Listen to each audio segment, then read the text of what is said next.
This next song is about our school.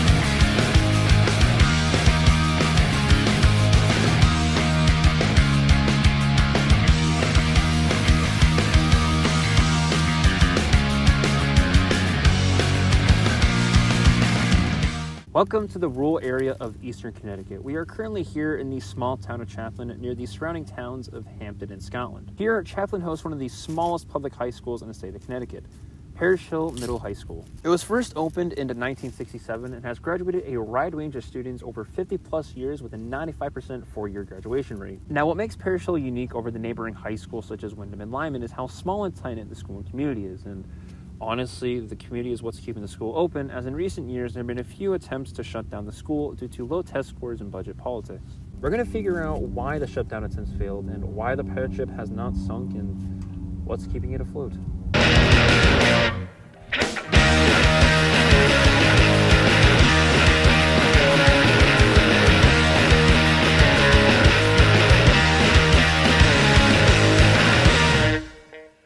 Parish Hill was first opened in 1967 as a middle/high school with Douglas Christie as principal. It gave the surrounding elementary schools of Hampton, Scotland, and Chaplin a place to send the graduating 6th graders to middle school so they would not have to send them to Wyndham, which was 20 minutes away. With these 4 schools, it made up Regional District 11. Parish Hill students would be named the Pirates, as the name is based off of a Capstone press piece written by David E. Phillips, stating that Blackbeard had a map saying that there was treasure located around where the school is. When the building first opened in 1968, it was not finished. Literally, walls needed to be painted and the auditorium wasn't even complete.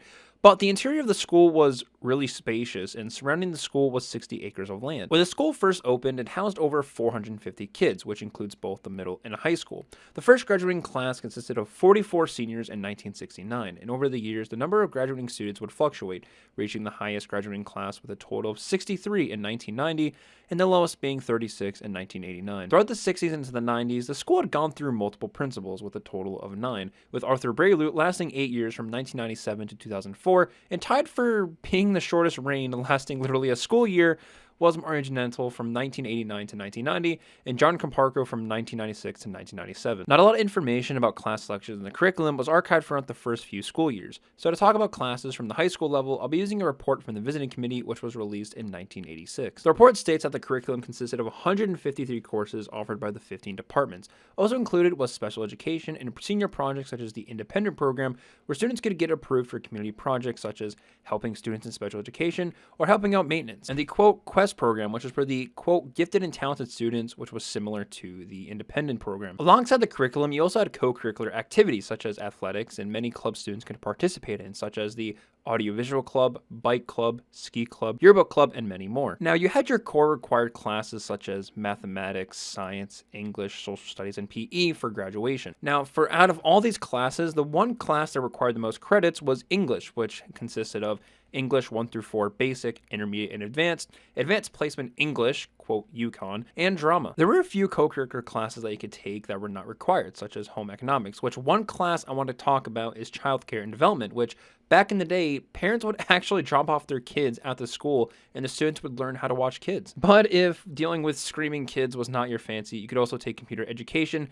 which had your basic computer classes. Now, one thing I do want to mention is that this report did not talk about the middle school classes, as this report was more focused on the high school level. These departments would see many teachers come and go, and some stay for many years or even retire. But some teachers would not have their own classroom, as they would use carts to travel to different rooms to teach. And high school and middle school students would be in the same classrooms, as they did not have dedicated sections of the school. Also, new technology was implemented into the school into the late 70s, as the school would get new computers and other cool new things. It was pretty new for the time, but over the years, they would slowly upgrade things such as adding speakers for the PA system, dedicated television sets for certain rooms, or even portable television sets. Other co-curricular activities students can participate in were chorus and band. Students would learn various pieces ranging from Christmas songs into other musical pieces, and the music department would compete in various competitions with both chorus and band getting awards throughout the years, or they would perform musicals or plays, with the first play in the school's history being Grease in the 80s. Another co-curricular activity students could participate in was sports. Now, at the time, there was no athletic director, but the gym teacher, Spurgeon Wenzel, at the time, would set up scrimmages with other schools, but one teacher documented to be Parish Hill's AD was Caroline Tile, who was it from the 80s until 2005. Throughout the 70s to 2000, Parish Hill would be a part of the QVC, which stands for the Quinebaug Valley Conference, as it would play schools such as Norwich, Lyman, Woodstock, Tortolot, and many other surrounding towns. In the fall, they would offer soccer and cross country, while in the winter they would offer basketball and wrestling, which would be co-ed with Wyndham, while in the spring they offered baseball, softball, track, tennis, golf, and gymnastics. But throughout the years, they disbanded some teams such as tennis and gymnastics due to either lack of interest, finding coaches, or budget costs. Also, sometimes they would have karate shows in the gym, but they never really had it as an official sport. Throughout the seasons, cheerleading was also an option for students. Cheerleaders would encourage the soccer, basketball, and baseball teams during games. While in the QVC, Parish Hill won many championships, filling the gym walls with 14 banners currently hanging in the gym. But the first banner they would get would be in 1976 to 77 for QVC North boys basketball for being co-champions. Also, some athletes would be Class S for their respective sports. For example, the first athlete to reach Class S in the school's history would be Mike Stenslin in 1974 for boys basketball. The school would also host community events such as Empty Bowls, an event started in 2000 by art teacher Ann Williams, which raised both money and awareness about hunger. Another event the school would do in October would be a Halloween fun night for the three towns' elementary school students, but to also promote up-and-coming school events or anything cool that the classes at the time were working on. Also, there would be a Breakfast with Santa event around Christmas time, and they would also celebrate Earth Day as well. Everything was smooth sailing on the ship of Parish Hill, even though some principals might have suddenly vanished or the gym and library roofs were leaking. But in the three towns, discussion and debate was stirring as the towns weren't really happy with how much each student cost to go to the school. Politics about that would go on for a while, but it wouldn't turn serious until the next decade, with the ship losing some of its balance. Wasting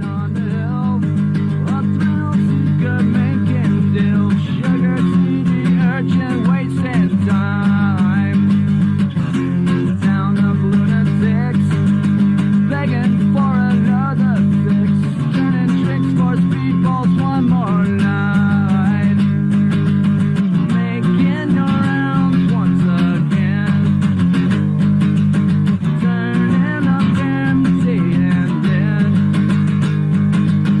On the ride, burning daylight. I'm just spinning down, and I stepped in line to walk amongst the dead.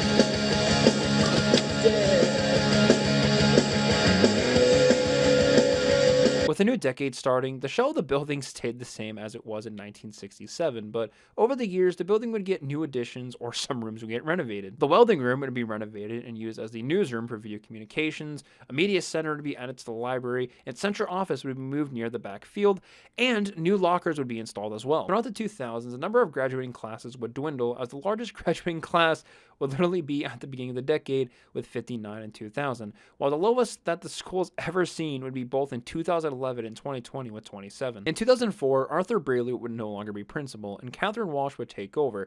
Now, in the last decade, we had two principals only last 1 year, but in this decade, two principals actually tied for 3 years, both being Catherine Walsh and Joseph Fleming. In 2009, Dory Smith would become the new principal and last 7 years, as she would come close to being Arthur Braley's 8-year record. One principal is close to beating this record, as he is currently tied with it, and that is current principal Brian Tedeschi, who started in 2015 and is still principal to this very day. If he stays for at least 1 more year, he could beat his record and become the longest lasting principal at Parish Hill. The curriculum did not change a whole lot, as a lot of the classes would not be offered anymore, such as metalworking and business classes. The graduation requirements would be that you need to graduate with 25 total credits, and you have to take required classes such as mathematics, science, English, a world language, social studies, fine arts, or any classes that you can get your 25 credits with. The two classes that require you to get the most credits in is both English and math, where in math you could take algebra, geometry, pre-calculus, AP calculus, AP statistics, and financial algebra. One class I did want to mention is actually PE, because to this very day, students are still playing the exact same games that they played back in the day.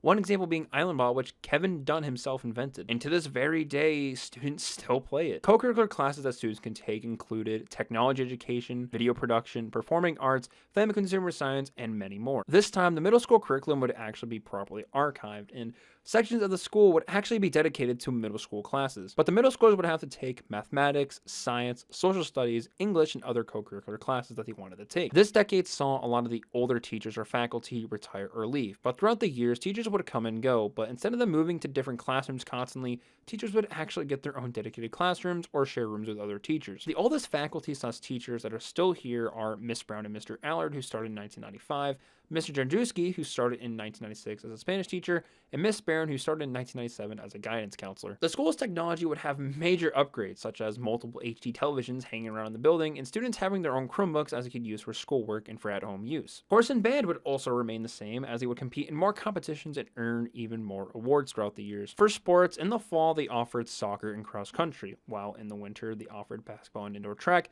which was started in 2014 by Coach Gogan. While in the spring they offered baseball, softball, track, and golf, which was co-ed with Wyndham. Despite not being listed on the permission forms, cheerleading is actually still an option based on a recent teacher contract given to administrators, but sports such as wrestling got cut due to not having coaches or just lack of interest. But similar to principals years prior, Parish would go through multiple athletic leagues as he went through 3 different leagues. In 2000, the Quinebaug Valley Conference would disband after 49 years, leaving multiple small schools without a home, including Parish Hill. In 2000, Parish Hill would join the Charter Oak Conference, or the COC.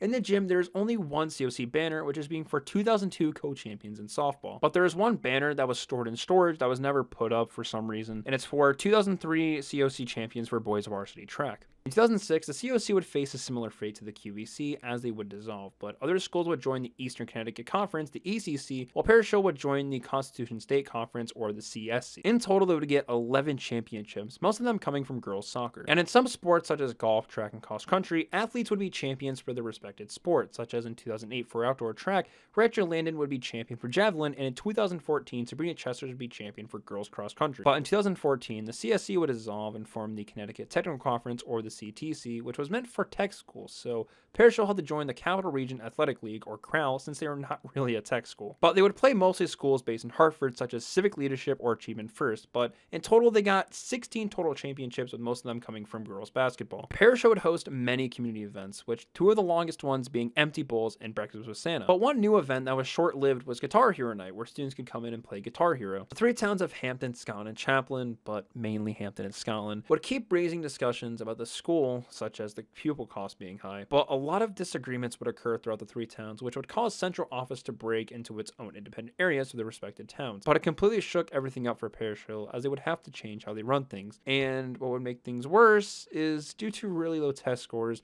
in 2007, NEASC, the New England Association of Schools and Colleges, would put Parish Hill on warning status, which sparked discussion of if Parish Hill should remain open. A lot more topics would spark throughout the town, such as if it would be cheaper to send kids to NFA or Woodstock, which some people thought was a better alternative, but they didn't really take into account some other information, such as how it would cost and transport kids. Another topic is bus costs. At the time, the school was using 2 bus companies for transporting kids, and the towns complained that it costed too much money. And another thing that came up was students getting a, quote, bad education, which were mainly assumptions based off the school being on warning status. But along this, the school was getting bad PR due to people who went to the school in the 70s and 80s having different experiences being either good or bad. Many people assumed the school was the exact same as it was 25 years ago, and many parents did not want to send their kids there. One ongoing issue the towns would also point out would be the middle schoolers being intimidated by the high schoolers, as the stigma of, quote, high schoolers being big and scary that will stuff you into the lockers and give you swirls in the toilet would push them. But this has been an ongoing concern dating back to the visiting committee report in 1986, voicing concerns with the middle schoolers being with the high schoolers. Another thing the 3 towns would try to do is with their math, as each town would do their math differently so it could favor their hypothesis. Like, for example, one town would lump everything together and divide it per pupil, or one other town would divide it by different variables. But all that information being spread would get shut down completely, as on January 30th, 2009, NEASC would take Parish Hill out of all warning status, and on Parish Hill's website, they said, quote, "We are thankful and proud of the hard work put forth by administration, staff, students, board members, and community members in contributing to our improvement. We have received 32 commendations and only 4 recommendations. Needless to say, we are very proud of this accomplishment," end quote. Despite Parish Hill defeating this feat, over the years, one of the 3 towns would want to get out of the district, which would close down the school. But the Board of Ed had a subcommittee look into the cost effectiveness of shutting down Parish Hill, and the Board of Education and the state itself said it would be a bad idea to close down the school, and the 3 towns should just work together and get resources from each other. But in recent times, there has not been discussion to dissolve Regional District 11 or anything in regards to closing down Parish Hill. Throughout these 50 plus years, the core of the building has not changed at all. The gym has been the same since the last QVC game hosted there, or a pep rally from the 80s. Even the bleachers that generations of students have sat on has not changed. Even the auditorium, despite getting an AV room in the back, the core area has been the same since the graduating class of 1983 graduating in there. Point is, the building itself has not changed, but the environment has changed quite a lot throughout the many decades the school has been open. As someone who's been a part of the community for 9+ years and going to the school for 5 years, originally I was interested in the school because of baseball, and I wanted to play baseball for the school, and as soon as I came to the school in middle school, I was really excited for baseball, but education-wise, I'd say the school gave me a really good education. But the main thing that my mind was set on when I came here was just, again, baseball. If the school wants to stay open, obviously the community has to stay together and protect that old building from being destroyed. While it may be falling apart in some areas, but the community itself is what's keeping the core from completely falling apart. And another obvious thing is just keeping up with the changing technology and making sure the building is up to date while still having the original core of the building, or just go along with that industrial style that the building originally had, while obviously making it a little bit more modern tech-wise. And if they don't keep up with that, then most likely Chaplin will go along with Hampton and Scotland and eventually agree to shut the place down and demolish the place to either have a new building or just make an empty field of the random baseball and softball field and just a trail. I don't think anyone in the community would want to lose that original building that's housed many generations of students. So if that pirate ship does not want to lose the war, it needs to keep on sailing. I wanted to interview some faculty members for an honest, unfiltered opinion about what they think of the school and where they see the school in years to come. I love Parish Hill. I've been here for more years than I care to admit, and I would say that that's because of the people. That includes the staff, the students, and the community, and I think that that's something that you really get in a small school, something that in a large school can get lost in the cracks. Here, everybody is part of something, and I think that that's why Parish Hill will continue for quite a long time, because it's just so open to everybody, makes people feel welcome, and I think that it is an integral part of the 3 communities that of which it consists. The school was on probation with NEAS. And why they were on probation with NEAS was because teachers did not have lesson plans. And I remember when I first started, my lesson plans were very complete, and I had a lesson plan for every class. And I remember the principal at the time, Mr. Fleming, was very, very impressed that I had lesson plans. Parish Hill's come a long way. We are now accredited by NEAS. I believe that we are more of a team than ever before. We all help each other. We collaborate together. We have a lot of very good professional development days that we are working. And we have, to me, we have a great administration. I think we're going to get better and better as we go on. We have some great educators in here. We have some great students, and I'm sure we're going to have more advanced placement courses. Right now we're working on the curriculum for NEAS, and I just see really good things ahead for Parish Hill. Well, I have a very high opinion of Parish Hill. I think it's a fantastic school that has a lot of advantages that larger schools don't have.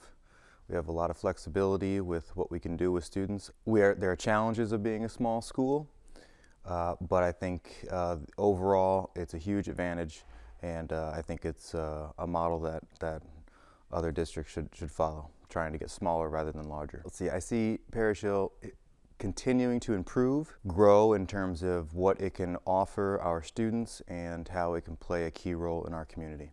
Well, I have one big opinion on Parish Hill, and it's I love Parish Hill. Parish Hill brings a lot of things to our students. First and foremost, a personalized education. Our students get to know their teachers. Other strengths of Parish Hill are the athletic programs are successful. They give opportunities for about 60% of our students to participate in high school athletics, which is a very high percentage compared to a lot of other schools. And then just going back to the access that the students have to their teachers and to the curriculum with a small class size and small student-to-teacher ratio. They develop great relationships with their teachers to have a lasting, lifelong impact. I see Parish Hill in the next few years accepting students from Sprague, Canterbury, other local towns for that reason in Brooklyn, because I think that a lot of the parents want their kids to have a more, almost in essence, a private education where they have more personalized relationships with their teachers, and they're able to do a lot of the things at Parish Hill that they can't do at other local high schools. I just want to interview two key people, the principal of the school, Mr. Tedeschi, and the superintendent for both Parish Hill and Chapel Elementary School, Mr. Henrici. I wanted both their opinions since they're both the two captains of the ship, and I wanted to see what their plans were.